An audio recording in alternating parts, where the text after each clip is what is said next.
या सैयदी या मौलाई या मूसी काज़िम या बाबुल हवाइज मेरे या मूसी काज़िम हम वास्ता देते हैं शहे करबो बला का हम वास्ता देते हैं शहे करबो बला का और ज़ैनब कुलसूम सकीना के चचा का या सैयदी या मौलाई या मूसी काज़िम रोज़े पे सभी जाएंगे शाही की दुआ है मांगा है जो कुछ आपके दर से ही मिला है या सैयदी या मौलाई या मूसी काज़िम या बाबुल हवाइज मेरे या मूसी काज़िम। आउज़ुबिल्लाहि मिनश्शैतानिर्रजीम बिस्मिल्लाहिर्रहमानिर्रहीम।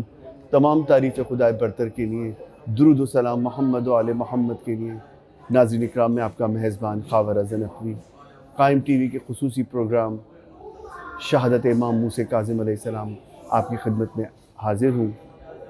परवरदिगार आलम का ख़ास करम है कि उसने इन ख़ास अय्याम में हमें करबला मौला में हम यहाँ मौजूद हैं और ये प्रोग्राम आप तक लेकर आ रहे हैं। हमारी खुशनसीबी है कि हमारे साथ इस वक्त मौजूद हैं मौलाना एजाज़ अहमद मोहसिनी जो कि मुसलसल कायम टीवी पर प्रोग्राम हमारे साथ कर रहे हैं और आप देख रहे हैं। आइए चलते हैं उनकी तरफ।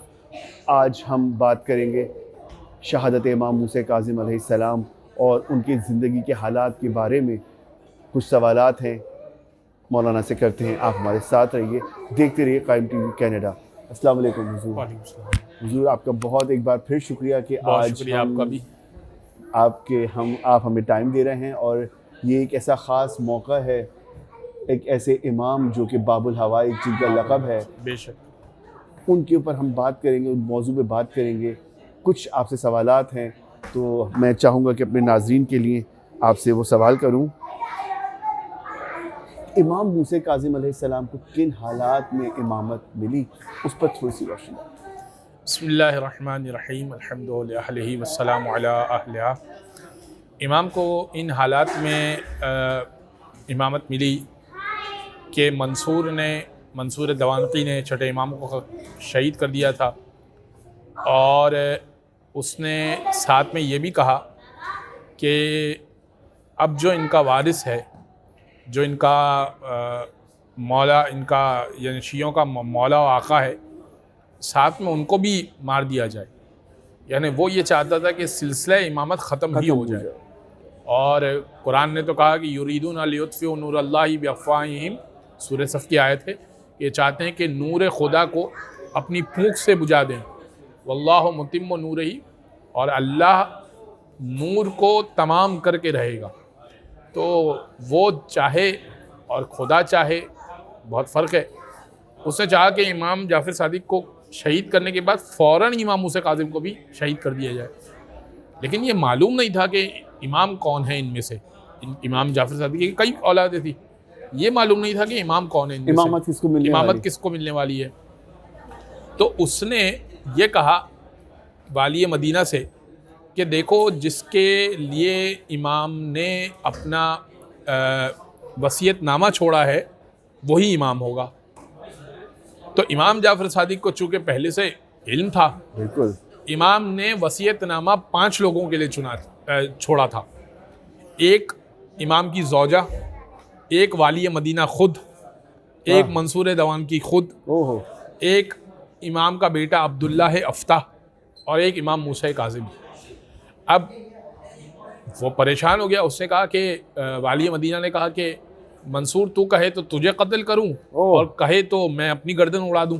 यहाँ पर एक मसला पेश आया, वो ये कि लोग जो शिया थे, जो मौला के चाहने वाले थे, उनके लिए इमामत गैर वाज़े हो गई, क्योंकि इमाम को मालूम था कि अगर मैं इमाम अनाउंस करके जाऊंगा, लेकिन अब जो यहाँ शिया थे उनके लिए इमामत गैर वाज़े हो गई।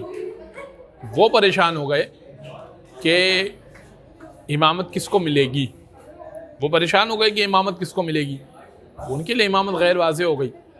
लेकिन जो समझदार शिया था वो पहुंच गया कि इमाम कौन है इनमें से। लेकिन कातिल कभी इमाम हो नहीं सकता, कातिल का साथ देने वाला इमाम हो नहीं सकता, औरत कभी इमाम हो नहीं सकती। अब रह गए अब्दुल्ला अफ्ताह और इमाम मूसा काजिम, इन दो में से किसी एक ने इमाम होना था। लोगों को मालूम नहीं था कि हमारा इमाम कौन है, लेकिन अब्दुल्ला अफ्ताह का एक पैर बड़ा था और इमामत हर किस्म के ज़ाहिरी और बातनी ऐब से पाक होती है। बेशक बेशक। लिहाजा जो समझदार शिया था वो इमाम मूसा काजिम की इमामत का कायल हो गया। सुभान अल्लाह। लेकिन यहीं से एक फ़िरका बना, फ़िरका अफ्तहिया या फ़िरका अफ्ताह। अब्दुल्ला अफ्ताह का एक फ़िरका बन गया जो हज़रत अब्दुल्ला अफ्ताह को इमाम मानने लगे, और इन हालात में इमामत इमाम मूसा काजिम को मिली। सुभान अल्लाह। अच्छा, हारून रशीद क्यों इमाम मूसा काजिम का दुश्मन था, इस पर थोड़ी सी।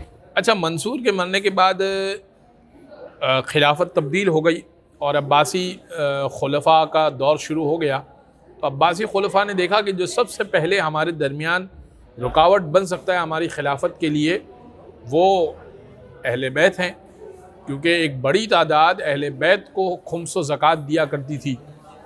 और हारून को ये मालूम था कि अगर इनको रास्ते से हटा दिया, देखें उस ज़माने में खुम्स व ज़कात गोया के टैक्स देना, इमाम जिसको मानते हो खुम्स व ज़कात उसको दोगे, जमात उसके पीछे पड़ी जाएगी, ईद उसके पीछे पड़ी जाएगी, उलुल अम्र उसको माना जाएगा। इसीलिए हमारे यहाँ पर और अहले सुन्नत के यहाँ पर उलुल अम्र की डेफिनेशन मुख्तलिफ है। वो कहते हैं जो हाकिम वक्त है वही उलुल अम्र है। हम कहते हैं नहीं, उलुल अम्र मनसूस मिनल्लाह होगा। बेशक। अल्लाह जिससे मुंतखब करेगा वो उलुल अम्र होगा, चाहे वो खिलाफत में बैठा हो या ना बैठा हो। इसीलिए हम कहते हैं कि अली को खिलाफत मिली या ना मिली उससे कोई गरज नहीं है। अली मनसूस मिनल्लाह थे, लिहाजा वही हकदार थे। हारून को अहले बैत को रास्ते से हटाना था, लिहाजा इमाम मूसा काजिम के पीछे वो पड़ा हुआ था। सुभान अल्लाह, सुभान अल्लाह। अच्छा, कैसे इमाम मूसा काजिम ने हारून के दरबार में ये साबित किया कि वो फर्जंद रसूल हैं, इस पर थोड़ी सी रोशनी। एक दिन उसने हारून ने ये कहा कि आप अपने आप को फर्जंद रसूल कहते हैं, नस्ल तो बाप से चलती है, और अगर आपके बाप तक पहुंचा जाए तो जद अली इब्न अबी तालिब हैं, और अली से अबू तालिब, और वो सिलसिला ऊपर जाएगा। लेकिन आप जब अली तक पहुंचते हैं इसके बाद अपने आप को फर्जंद रसूल कहते हैं कि मैं फ़ातिमा का बेटा हूँ, जबकि आपको कहना चाहिए कि मैं अली का बेटा हूँ। हाँ। तो इमाम ने कहा कि मुझे ये बताओ, इमाम ने आयत पढ़ी, आय मुबाहिला, और इमाम ने कहा कि मुझे ये बताओ कि अबना अना की मंजिल पर, बेटों की मंजिल पर रसूल लेके किसको चले थे? वाह, सुभान अल्लाह। तो उसने कहा कि रसूल तो हुसैन को लेकर चले थे। इमाम ने कहा कि क्या रसूल से गलती हुई थी? वाह। क्या रसूल से गलती हुई थी? रसूल नहीं जानते थे कि ये मेरे बेटे हैं, बस चूँकि हसनैन करीमैन को बेटों की मंजिल पर रखा, कुरान की आयत और रसूल का काम ऐसा नहीं है कि जज्बाती लगाव था इसलिए वो नस्ल, ये वाली नस्ल। और फिर उसने कहा कि नहीं, ये आयत ना पेश कीजिए, कोई दूसरी आयत पेश कीजिए। तो इमाम ने एक और आयत पेश की, वमिन ज़ुर्रियतिही दाऊद व सुलेमान व अय्यूब व यूसुफ व मूसा व हारून कज़ालिका नज़्ज़िल मुहसिनीन। और इब्राहिम की ज़ुर्रियत में मूसा भी है, हारून भी है, ईसा भी है, इदरीस भी है, इलियास भी है, याहया भी है, ज़करिया भी है, मूसा और हारून भी है। कज़ालिका नज़्ज़िल मुहसिनीन व ज़करिया व ईसा व इलियासा व याहया व इलियासा कुल्लुम मिनस सालिहीन। व ज़करिया और इलियास और ईसा और याहया कुल्लुम मिनस सालिहीन। तो ये सब भी ज़ुर्रियत इब्राहिम में से हैं। तो शायद तर्जुमा करने में थोड़ा आगे पीछे अंबिया का नाम ले लिया, लेकिन आयत ये इसी तरह से है। तो इमाम ने कहा मुझे ये समझ में आया कि दाऊद और सुलेमान ज़ुर्रियत इब्राहिम में से, मूसा और हारून ज़ुर्रियत इब्राहिम में से, ज़करिया और याहिया ज़ुर्रियत इब्राहिम में से, इलियास ज़ुर्रियत इब्राहिम में से, ये ईसा ज़ुर्रियत इब्राहिम में से कैसे हो गए? तो उसने कहा कि माँ की निस्बत से। इमाम ने कहा कि ईसा और इब्राहिम के दरमियान कितना फासला है? उसने कहा हज़ारों साल का। कहा जब हज़ारों साल के फासले से ईसा माँ की निस्बत से ज़ुर्रियत इब्राहिम में से हो सकते वाह, हैं, वाह, सुभान तो हमारा तो रसूल से कोई फासला ही नहीं है। सुभान अल्लाह। मेरा आपसे आखिरी सवाल ये है कि इमाम मूसा काज़िम अलैहिस्सलाम को कितनी बार कैद किया गया और उनकी आखिरी कैद का अहवाल जो है वो हमारे नाज़रीन को बताइए। बिस्मिल्लाहिर्रहमानिर्रहीम। मुख्तलिफ़ कैद में जो इमाम को रखा गया वक्फ़े से, वो टोटल ड्यूरेशन बनता है 14 साल। एक कैद जो सबसे नुमायाँ थी वो ये कि जो आखिरी कैद जिसे कहा जाता है, वो आखिरी कैद तो कहने को है, लेकिन वो आखिरी कैद इस तरह थी कि इमाम को जो शहीद हुए उस शहादत से पहले 3 साल पहले इमाम को मस्जिद नबवी से हालत नमाज में गिरफ़्तार किया गया। इमाम की नमाज को तोड़वा दिया गया और इमाम को गिरफ़्तार करके लेकर गए। और इमाम ने कहा कि अब जो मैं जा रहा हूँ, बच्चों से अलविदा कहा बच्चों अब जो मैं जा रहा हूँ तो मैं वापस नहीं आऊँगा।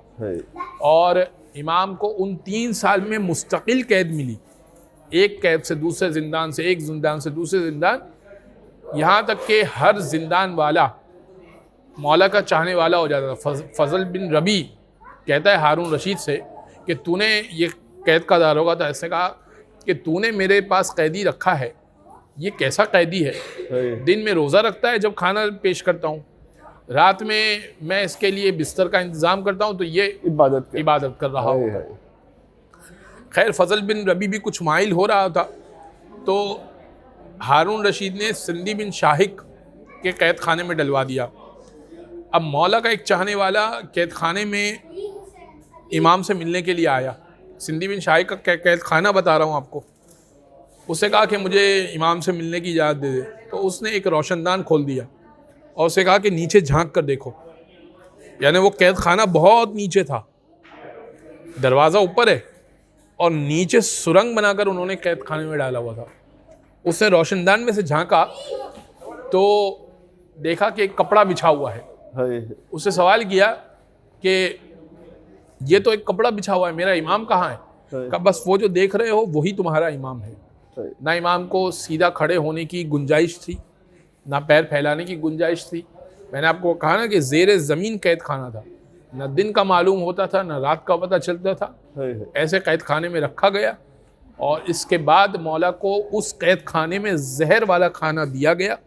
और जब मौला की शहादत हो गई तो मौला को जंजीरों में बांधा गया और जनाजे को उठवाकर उन हम्मालों से, उन मज़दूरों से उठवाकर बगदाद के पुल पर रखा गया, ताकि रात की तारीकी में सवारियां आती जाती रहें और जनाजा कुचल जाए। लेकिन जानवरों को मालूम है कि हमारा इमाम कौन है।